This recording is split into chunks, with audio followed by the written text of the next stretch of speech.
WhatsApp guys, I am AP. I hope you are doing well. इस chapter में हम लोग ये जो लेक्चर है इसमें हम लोग चैप्टर 7 को देखेंगे, जो क्लास 7 का मैथ का है। कॉन्ग्रुएंस ऑफ ट्रायंगल, इसकी हिंदी होती है त्रिभुज की सर्वांग समता या अनुरूपता, इसको हिंदी में बोल सकते हैं। ये हमारा लेक्चर इंट्रोडक्शन पार्ट रहेगा। इसमें हम लोग एक्सरसाइज 7.1 में जो है उसके जो थ्योरी पार्ट्स है उसको हम लोग कंप्लीट करेंगे। ठीक है, आप ध्यान से सुनिएगा लेक्चर को। वीडियो लास्ट में अच्छा लगता है वीडियो को लाइक कीजिएगा, चैनल सब्सक्राइब कीजिएगा और अपने दोस्तों को जरूर बताइएगा। चलिए शुरू करते हैं। ये लेक्चर हमारा इंट्रोडक्शन पार्ट है। You are now ready to learn a very important geometrical idea. अब आप तैयार हैं, मतलब कि बहुत महत्वपूर्ण एक जियोमेट्रिकल आइडिया है उसके बारे में सीखने को। वो क्या है? कॉन्ग्रुएंस है। इन particular you will study a lot about congruence of triangle. मतलब पर्टिकुलरली आप कॉन्ग्रुएंस किसके बारे में पढ़ेंगे? ट्रायंगल्स के बारे में पढ़ेंगे। तो लेकिन ट्रायंगल्स को पढ़ने से पहले आपको लाइन सेगमेंट पढ़ना पड़ेगा कि लाइन सेगमेंट में कॉन्ग्रुएंसी कैसे होती है, और प्लस में एंगल्स में कॉन्ग्रुएंस कैसे होता है, क्योंकि जो ट्रायंगल बनता है वो लाइन सेगमेंट और एंगल से मिलकर बनता है। ठीक है, तो वो चीज़ जानना जरूरी हो जाता है। अब देखिए, एग्जाम्पल के तौर पे आपको समझाने के लिए लिया गया है। Take to stamp. स्टाम्प वो बोलते हैं जो टिकट होता है ना, जो आपको इन्वॉल्व पे किसी को कुछ भेजना होता है, तो वो वाला। Observe denomination, place one stamp over the other. एक को दूसरे के ऊपर आपको क्या करना है? लिखना है। व्हाट डू यू, आप क्या ऑब्जर्व करेंगे? आप देखेंगे कि एक दूसरे को ढक ले रहे हैं। ठीक है, यही चीज़ होती है कॉन्ग्रुएंसी की, जो आपने उसमें पढ़ा था। क्या करते हैं? साइमेट्री जो पढ़ा था, सिमेट्री क्या करते हैं? उसमें से बीच से काटते थे, वो चीज़ इसमें वही सेम चीज़ है, लेकिन ये दो अलग अलग सब्जेक्ट है। उसमें सिमेट्री इमेज होती थी। जैसे कि मान लीजिए ये ट्रायंगल था, इसकी सिमेट्री लाइन पढ़े थे आप लोग ऐसे। इसको काटने के बाद ये कैसे सुपर इम्पोज हो जाता था। तो ये दोनों अलग अलग चीज़ है। कॉन्ग्रुएंसी अलग चीज़ है और सिमेट्री अलग चीज़ है। ठीक है, कॉन्ग्रुएंस। अब क्या होता है कि ये स्टाम्प एक दूसरे को ढक लेता है। Can you now say if the following object are congruent और बॉक्स। आप बता सकते हैं कॉन्ग्रुएंट और नॉट है कि नहीं। आप इसमें से बता सकते हैं जो ऑब्जेक्ट दिया गया है वो कॉन्ग्रुएंट है कि नहीं। Saving blades of the same company. अब क्या कीजिएगा? दो ब्लेड निकालिएगा एक डिब्बे में से, सेम कंपनी के। आप जिलेट कर ले सकते हैं, फिर किसी भी नहीं। ये वाला ब्लेड वो नहीं, दाढ़ी बनाना, ये दाढ़ी बनाने वाला ही, लेकिन इसमें लेजर लगाया जाता है। अगर इसको एक दूसरे के ऊपर रखेंगे तो ढक लेता है। Sheet of same letter pad, एक ही पैड के एक ही कॉपी के अगर पेज फाड़िएगा अच्छे से बराबर से तो एक दूसरे को ढक लेंगे। Toys made of same mould. Biscuit हो गया सेम पैकेट, जैसे पार्ले जी को ही ढकेगा। ठीक है, पार्ले जी से ब्रिटानिया को नहीं ढकिएगा, वो कॉन्ग्रुएंट नहीं होगा। ठीक है, टॉयज हो जाएगा एक ही टाइप के अगर खिलौने होंगे। तो ये सब क्या चीज़ के एग्जाम्पल हो गए? कॉन्ग्रुएंट के एग्जाम्पल होगा। अनुरूपता क्या होगा? सर्वांग समता क्या होगा? ठीक है, चलिए अब हम देखेंगे। हमने तो अब जो हम फिजिकली जो चीज़ देखते हैं ना, वो सब क्या होता है? 3 डायमेंशन में होता है। जैसे कि आपने ब्लेड देखा, ब्लेड का भी 3 डायमेंशन है। बिस्किट भी कितने हैं? 3 डायमेंशन हो। 3 डायमेंशन मतलब उसमें लेंथ भी होती है, ब्रेथ भी होती है और हाइट भी होती है। ठीक है, आपका घर है, घर क्या है? 3 डायमेंशन है।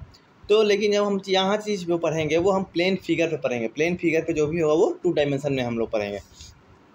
तो the relation of 2 object being congruent is called congruence. अगर कोई भी ऑब्जेक्ट, जैसे कि आपने बिस्किट का एग्जाम लिया, वो कॉन्ग्रुएंट होता है तो उसको हम लोग क्या बोल रहे हैं? कॉन्ग्रुएंस बोलेंगे। ठीक है, सर्वांग समता बोलेंगे। फॉर द प्रेजेंट उसको हम लोग क्या बोलेंगे? कॉन्ग्रुएंस बोलेंगे। For the present we will deal with plane figures only. हम लोग अभी 3D में नहीं होंगे, 2D में ही पढ़ाई करेंगे। ठीक है, 2 डायमेंशनल में। Although congruence is a general idea applicable to 3 dimensional shapes also. लेकिन ये जनरल आइडिया है वो 3 डायमेंशनल शेप में भी एप्लीकेबल होता है। जैसे आपने ब्लेड ऑफ बिस्किट का जो एग्जाम्पल लिया था और प्लस में ये टॉयज़ का जो एग्जाम्पल लिया था, ये सब जो एग्जाम्पल लिए थे वो सब 3 डायमेंशनल के ही एग्जाम्पल है। We will try to learn a precise meaning of congruence of a plane figure already know. जो हम लोग 2 डायमेंशनल फिगर जानते हैं उसके बारे में कुछ हम लोग कॉन्ग्रुएंसी उस लेवल पे क्या कहलाता है, ये सब हम लोग जानने की कोशिश करेंगे। ठीक है, शुरू करते हैं। Congruence of a plane figure, यहाँ से हमारी पढ़ाई शुरू होती है। Look at the 2 figure given here. ये फिगर दिए हुए हैं F1 और F2। ठीक है, आर दे कॉन्ग्रुएंट। तो इसको क्या कीजिएगा? आप क्या कीजिएगा? इसको इसके ऊपर रखने की क्या कीजिएगा? कोशिश कीजिएगा। अगर देखिए ये वाला को ढक लेता है तो क्या होगा? वो कॉन्ग्रुएंस हो जाएंगे। ठीक है, you can use the method of superposition. Superposition मतलब कि एक दूसरे पे रखना। Take a trace copy of one of them and place it over the other. एक ट्रेस कॉपी लेना है, उस पर रखना, उसके ऊपर इसको भी रखना। If the figure cover each other completely, अगर फिगर एक दूसरे को अच्छे से ढक लेते हैं, दे आर कॉन्ग्रुएंट। उसको क्या बोलें? कॉन्ग्रुएंट बोलें। Alternatively you may cut out the them and place it over the other. Be way you are not allowed to bend आपको मोड़ना नहीं है। ट्विस्ट और stretch the figure that is cut out और traced out in figure 7.3 if figure 1 F1 and F2 is congruent of figure F2 we write. देखिए अगर मान लीजिए कि F1 F2 के कॉन्ग्रेंट है तो क्या करेंगे, आप इक्वल का साइन दे दीजिएगा। इक्वल का साइन देने के बाद एक ऐसे कर दीजिएगा, इसको ये कॉन्ग्रेंसी की साइन होती है। क्या होती है? कॉन्ग्रेंस पार्टी नहीं, कॉन्ग्रेंस, ठीक है, कॉन्ग्रेंस, ठीक है। चलिए अब देखिए हमने प्लेन फिगर पढ़ रहे हैं तो प्लेन फिगर में क्या आएगा? लाइन सेगमेंट आएगा। लाइन सेगमेंट के बाद एंगल आएगा। एंगल के बाद क्या आएगा बताइए? एंगल के बाद आप बोलेंगे सर ट्रायंगल। हाँ, ट्रायंगल के बारे में मोस्टली हम लोग पढ़ेंगे। तो पहले हम लाइन सेगमेंट देखते हैं कि ये कॉन्ग्रेंट है कि नहीं। कॉन्ग्रेंस अमॉन्ग लाइन सेगमेंट, यहाँ पे example, when are two line segment congruent, जब कब दो लाइन सेगमेंट किसको बोलते हैं आपको पता है? मैं एक बार फिर से बता देता हूँ। ये हमने एक लाइन खींचा, लाइन सेगमेंट के क्या होते हैं? दो इंड्स पॉइंट होते हैं, ठीक है। और किसी लाइन के दो साइड में एरो के साइन हो, जिसके मतलब कि ये एरो साइन क्या रिप्रेजेंट करता है? ये आगे बढ़ते जा रहा है, ठीक है। तो ये क्या हो गया? लाइन हो गया। इसको हम लोग रेखा बोलेंगे, ठीक है। जिसको हम लाइन को नहीं मेजर कर सकते, लाइन सेगमेंट को मेजर कर सकते हैं, ठीक है। ये सब लाइन सेगमेंट हैं क्योंकि इसके दो एंड पॉइंट हैं, ठीक। अब देखिए दो चीज़ हो गई। तीसरा चीज़ क्या होता है? एक रे होता है। रे में क्या होता है? एक पॉइंट एक साइड में एंड पॉइंट होता है और एक साइड में एरो का साइन रहता है, मतलब कि एंडलेस तक वो जा सकता है, ठीक। चलिए 3 चीज़ आपने सीखा, लाइन सेगमेंट, लाइन और रे सीखा। रे का हिंदी किरण होता है। अब देखिए कोई भी लाइन सेगमेंट वो कॉन्ग्रेंट कब होगा? कब होगा? जब दोनों की, देखिए मैं चीज़ बताता हूँ, दोनों की लेंथ क्या हो? बराबर हो। जैसे ये AB और CD, जब ये 3 सेंटीमीटर मान लीजिए, ये भी 3 सेंटीमीटर मान लीजिए, तो AB CD लेंथ बराबर हो गया। कॉन्ग्रेंस का साइन ऐसे कर दिए, AB लाइन सेगमेंट को ऐसे रिप्रेजेंट करते हैं, ठीक है। ये हो गया congruent to line segment CD। देखिए यहाँ लिखा हुआ है, लेकिन क्या PQRS के लाइन है सेगमेंट है? नहीं है, क्योंकि इसके ऊपर ये से ऊपर ये दोनों की लेंथ अलग अलग है, ठीक है। दो यहाँ पे देखिए नोट क्या है? If two line segment have the same, मतलब it means equal length, they are congruent. वो क्या होंगे? समरूपता होंगे, अनुरूपता होंगे या समता होंगे। Also if two line segment are congruent they have the same length. अगर कोई लाइन सेगमेंट कॉन्ग्रुएंट होता है तो ये ज़रूरी है कि उसकी जो लेंथ होगी वो दोनों की सेम होगी, ठीक है। अगर दोनों लेंथ सेम है तो मतलब कि वो कॉन्ग्रुएंट है, ठीक। अब देखिए नेक्स्ट चीज़ क्या है? हम लोग एंगल का देखेंगे, हमने वो समझ लिया। उसको कैसे रिप्रेजेंट करेंगे? देखिए line segment AB is congruent to line segment CD, ठीक है। अब देखिए कॉन्ग्रुएंस ऑफ एंगल में जो बन रहा है, देखिए ये वाला यहाँ से लेके यहाँ तक और ये यहाँ से लेके यहाँ तक, इसको क्या कीजिएगा? आपको क्या करना है कि पता करना है कि फिगर 1 ये है, फिगर 2 ये है, क्या ये कॉन्ग्रुएंट है? तो आप बोलेगा सर इसके ऊपर इसको हम रखते हैं तो ये 40 डिग्री है, ये 40 डिग्री, ये तो मतलब कि इसके ऊपर ढक लेगा, लेकिन इसकी लंबाई थोड़ा हमें अलग लग रही है। हाँ, आपकी बात सही है कि लंबाई अलग है, लेकिन एक चीज़ आपको मैं इसके जस्ट कुछ मिनटों पहले बताया था, ये क्या है? ये रेज़ हैं। ये क्या है? रे है। तो रे को हम मेजरमेंट नहीं कर सकते हैं, ठीक है, मेजरमेंट नहीं कर सकते हैं। ये भी बहुत दूर तक जा सकता है, ये भी बहुत दूर तक जा सकता है, तो इसको हम लोग कैलकुलेट नहीं कर सकते रेज़ के किरण के लेंथ को। तो क्या हमें बस कॉन्ग्रुएंसी ऑफ एंगल में हमें क्या देखना है कि एंगल सेम होना चाहिए। क्या सेम होना चाहिए? एंगल सेम होना चाहिए। तो देखिए कौन कौन से यहाँ पे एंगल सेम है? फिगर 1 का, फिगर 2 का और फिगर 4 का एंगल सेम है। फक 40 डिग्री है। तो मतलब कि जो यहाँ पे एंगल बन रहा है, एंगल CBA और एंगल RQP और एंगल ZYX, देखिए angle CBA equal to angle RQP, ये R है, RQP equal to angle ZYX है। अब देखिए ये तो इक्वल है, तो इक्वल होगा तो ये कॉन्ग्रुएंट भी होगा, ठीक है, समझ गए? कॉन्ग्रुएंट का साइन ऐसे होता है। चलिए ये चीज़ हम कहेंगे, ये जो 3 था ये कॉन्ग्रुएंट नहीं था। तो इस चीज़ के लिए क्या होगा कि देखिए कैसे लिखते हैं, ऐसे लिखते हैं, कॉन्ग्रुएंट को ऐसे लिखते हैं। यहाँ पर नोट देखिए क्या, if two angles have the same measure, अगर किसी भी दो कोण के मेजर सेम हो, दे आर कॉन्ग्रुएंट, वो क्या होंगे? कॉन्ग्रुएंट होंगे, अनुरूप होंगे। Also if two angles are congruent, अगर दो एंगल कॉन्ग्रुएंट होता है तो इसका मतलब ये होगा कि उनके जो मेजर्स हैं, जो एंगल के मेजर है, 40 डिग्री का कॉन्ग्रुएंट एंगल कितना डिग्री होगा? 40 डिग्री होगा। 30 डिग्री का कॉन्ग्रुएंट एंगल कितना होगा? 30 डिग्री ही होगा, ठीक है। उसी को हम लोग कॉन्ग्रुएंट बोलते हैं। चलिए यहाँ पे हमने ये चीज़ जान लिया। अब उसको लिखते हैं कैसे हैं? जैसे कि angle A B C equal to angle P Q R. इसका मतलब ये हुआ कि कॉन्ग्रेंट है angle A B C congruent to angle P Q R. हमने लाइन सेगमेंट और एंगल का कॉन्ग्रेंट हमने पढ़ लिया है। अब हमारा जो मेन टॉपिक है कॉन्ग्रेंस ऑफ ट्रायंगल, ये जानेंगे। ट्रायंगल किस चीज़ से बना है आप बताइएगा सर? ट्रायंगल बना है लाइन सेगमेंट से और एंगल से बना है, और साथ में वर्टेक्स से भी बना है। किससे बना है? वर्टेक्स से। वर्टेक्स किसको बोलते हैं? जहाँ दो लाइन सेगमेंट आके मिल जाए उसको क्या बोलते हैं? वर्टेक्स बोलते हैं। चलिए यहाँ पे we saw that two line segment are congruent where one of them is just a copy of other. मतलब कि कहने का मतलब ये है कि हम कोई लाइन सेगमेंट कॉन्ग्रेंट है, समरूपता है, कॉन्ग्रेंसी है, तो कब बोलेंगे वो कॉन्ग्रेंट है? जब वो जिनकी लंबाई क्या हो? सेम हो। जैसे मान लीजिए कि ए बी की लंबाई पी क्यू की लंबाई के बराबर है, तो line segment A B congruent to line segment P Q, ठीक है। उसी प्रकार एंगल को कब बोलेंगे? जब एंगल ए बी सी, ये वाला एंगल जो है वो पी क्यू आर के बराबर होगा, तो angle A B C congruent to angle P Q R होगा, तब हम लोग कॉन्ग्रेंट बोलेंगे, अगर एंगल बराबर होगा, ठीक है। In triangle A B C and triangle P Q R have the same size and shape. ये ए बी सी और पी क्यू आर जो वो सेम साइज और शेप के, they are congruent, so we would express this as.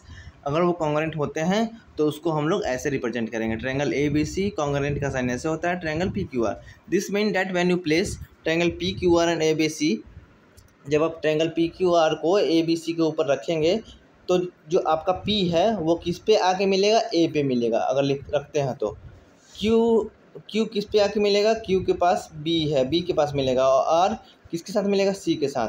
False along A B line segment किसके साथ मिलेगा? P Q के साथ प्लेस होगी। बी सी किसके साथ प्लेस होगी? क्यू आर के साथ प्लेस होगी। बी सी होगी क्यू आर के साथ ना, हाँ, क्यू आर प्लेस होगा बी सी के साथ, और पी आर जो है वो ए सी के साथ होगा। If under a given correspondent two angles are congruent, अगर दो एंगल कॉन्ग्रेंट होंगे, and then their corresponding part, it means angles and side that much one another are equal, thus is these two congruent triangle we have। वहाँ पे देखिए congruent होने के लिए क्या क्या है। देखिए कॉरस्पॉन्डिंग वर्टेक्स कौन कौन से हैं? ए का कॉरस्पॉन्डिंग मतलब क्या है? संगत। ए का संगत कौन है? पी है। बी का कॉरस्पॉन्डिंग क्यू है, और सी का कॉरस्पॉन्डिंग आर है। उसी प्रकार कॉरस्पॉन्डिंग साइड क्या होंगे? ए बी का कॉरस्पॉन्डिंग साइड पी क्यू होगा, बी सी का क्यू आर होगा, ए सी का पी आर होगा। कॉरस्पॉन्डिंग एंगल क्या होगा? ए का एंगल पी होगा, एंगल बी का एंगल क्यू होगा, एंगल सी का एंगल आर होगा। If you place triangle P Q R and triangle A B such that P falls on B, then should the other vertex also correspond suitably. अगर आप ये आपको रखना है इसके ऊपर, अगर ए के ऊपर बी रख देंगे तो ऑटोमेटिकली बी जो है क्यू के साथ आ जाएगा, सी किसके साथ है? आर के साथ आ जाएगा। उसी प्रकार साइड भी आ जाएंगे। It need not happen, take trace copy of triangle and try to find out this, so that while taking about congruence of triangle, not only the measure of angle and the length of side but also the matching of vertex in the above case, the correspondence is। कहने का मतलब ये है कि अगर triangle की कॉन्ग्रेंसी हमें congruent को जांच करना हो तो लाइन सेगमेंट और ट्रायंगल के साइड और ट्रायंगल के एंगल से ही नहीं पता करना होगा, आपको क्या करना होगा कि वर्टेक्स को भी देखना होगा, ठीक है। तो देखिए यहाँ पर कॉरस्पॉन्डेंस का है, ए का कॉरस्पॉन्डेंस पी हो गया, बी का क्यू हो गया, सी का आर हो गया। उसी प्रकार we may write this as A B C corresponding to P Q R, ठीक है। ये चीज़ देखिए। अब देखिए ट्रायंगल एग्जांपल के द्वारा समझिए, समझ में अच्छे से आएगा। Triangle A B C and triangle P Q R congruent. Triangle A B C और पी क्यू आर क्या है? कॉन्ग्रेंट है। Under correspondence A B C और आर क्यू पी, मतलब ए के कॉरस्पॉन्डेंस क्या होगा? आर होगा, क्योंकि ए के साथ क्या है? आर है। बी का कॉरस्पॉन्डेंस क्या होगा? बी का कॉरस्पॉन्डेंस क्यू होगा, और सी का कॉरस्पॉन्डेंस क्या होगा? सी का कॉरस्पॉन्डेंस पी होगा। This correspondence A B C R P, this means A का कॉरस्पॉन्डेंस आर है, बी का कॉरस्पॉन्डेंस क्यू है। देखिए क्यू को देखिए, ए पहले स्थान पे है, आर पहले स्थान पे, बी दूसरे स्थान पे है, क्यू दूसरे स्थान पे है, सी तीसरे स्थान पे, पी तीसरे स्थान पे है। तो उसी प्रकार स्थान से आपको पता करना है। फिगर देख के नहीं कि यहाँ ए है, यहाँ आर है तो बी, यहाँ बी है, यहाँ आर है तो बी कॉरस्पॉन्डेंस टू आर, ये नहीं करना है आपको। ये जो लिखा हुआ उसको देखना है। A correspondence to R, B correspondence to Q, C correspondence to P. उसी प्रकार लाइन सेगमेंट पी क्यू देखिए कहाँ है? पी क्यू, तो उसी प्रकार सी बी हो जाएगा, क्योंकि देखिए पी क्यू सी बी। उसी प्रकार एंगल एंगल क्यू होगा किसके कॉरस्पॉन्डेंस, एंगल बी के कॉरस्पॉन्डेंस, ठीक है। उसी प्रकार लाइन सेगमेंट आर पी मतलब पहले वाला और लास्ट वाला, तो इसमें भी पहले वाला लास्ट वाला लेंगे तो line segment A C correspondence होगा, ठीक है। ये समझ गए आप। आपको एग्जाम्पल में यहाँ पे एक्सरसाइज होगा उसमें आपको बनाने को मिलेगा। थिंक डिस्कस एंड राइट में क्या है, when two triangles say A B C and P Q R given, ठीक है, there are in all 6 possible matching और कॉरस्पॉन्डेंस, 2 ऑफ देम आर। यहाँ ट्रायंगल दिया है ए बी सी और पी क्यू आर, ठीक है। इस पे क्या क्या चीज़ हो सकते हैं वो हमें कॉरस्पॉन्डेंस लिखने हैं, ठीक है। तो ए का कॉरस्पॉन्डेंस क्या होगा, ए का कॉरस्पॉन्डेंस आप लिखेंगे बी, ए का कॉरस्पॉन्डेंस पी, बी का कॉरस्पॉन्डेंस क्यू, बी का कॉरस्पॉन्डेंस क्या हो जाएगा, बी का कॉरस्पॉन्डेंस हो जाएगा क्यू, वर्टेक्स बता रहा हूँ, सी का कॉरस्पॉन्डेंस क्या हो जाएगा, आर हो जाएगा। उसी प्रकार साइड का भी कर लीजिएगा, एंगल का भी कर लीजिएगा। इसमें लेकिन एक चीज़ ये नहीं पूछा है, ये पूछा है कि व्हेन टू ट्रायंगल से A B C and P Q R given, there are in all 6 possible matching और कॉरस्पॉन्डिंग, 2 ऑफ देम आर इतना, ठीक है। A B C Q R P, find the other 4 correspondings by using 2 cut out of triangle, will all this correspondence lead to congruence, think about it. इसके बारे में आपको सोचना है। अब देखिए इसके में ए बी सी है, A B C P Q R है, A B C Q R P लिखा है, ठीक है। आपको क्या करना है, चेंज करना है, बी लिख दीजिए इधर, ए सी लिख के बी की जगह पे क्या था क्यू, तो क्यू यहाँ पहले लिख देंगे, और ए की जगह पे क्या था, ए की जगह पे पी, ठीक है, और सी की जगह पे आर, तो क्यू पी आर ऐसे लिख दिया। एक 3 हो गया हमारे पास, 2 यहाँ पे देखिए, अच्छे से देखिए यहाँ पे आप, यहाँ देखिए पहले 2 लिखा हुआ है, 4 और हमें लिखना है। कुछ नहीं करना है, जो जैसे लिखा है वैसे लिखना है। पहले ए बी सी लिखा है, ए बी सी लिखा है, ठीक, A B C Q R P, Q R P, A B C P Q R, पहले वाले का हमें लिखना है, तो A B C P Q R, तो बी ए सी कीजिएगा, तो बी की जगह पे क्या है, क्यू हमने लिख दिया इधर, क्योंकि यहाँ पे बी पहले लिखा है, ए की जगह पे क्या है, पी लिख दिया, सी की जगह पे क्या है, आर लिख दिया, ठीक है। अब आप कीजिए सी ए बी को कीजिए, तो सी की जगह पे क्या था, आर लिख दिया, ए की जगह पे पी था, पी लिख दिया, और बी की जगह पे क्यू लिख दिया। ये हो गया 3। उसी प्रकार इसमें भी आप ऐसे करके लिख लीजिएगा, ठीक है। यहाँ पे हमारा लेक्चर खत्म होता है। नेक्स्ट लेक्चर में हम लोग एक्सरसाइज 7.1 को कंप्लीट करेंगे। यहाँ पे वीडियो अच्छा लगता है वीडियो को लाइक कीजिए, चैनल सब्सक्राइब कीजिए और अपने दोस्तों को जरूर बताइएगा। नेक्स्ट लेक्चर में हम लोग criteria for congruency of triangle पढ़ेंगे। मतलब क्या क्राइटेरिया होगा कि कोई भी ट्रायंगल, 2 ट्रायंगल आपस में क्या हो, समता हो, मतलब कि अनुरूपता हो, ठीक है। Thank you so much, bye bye.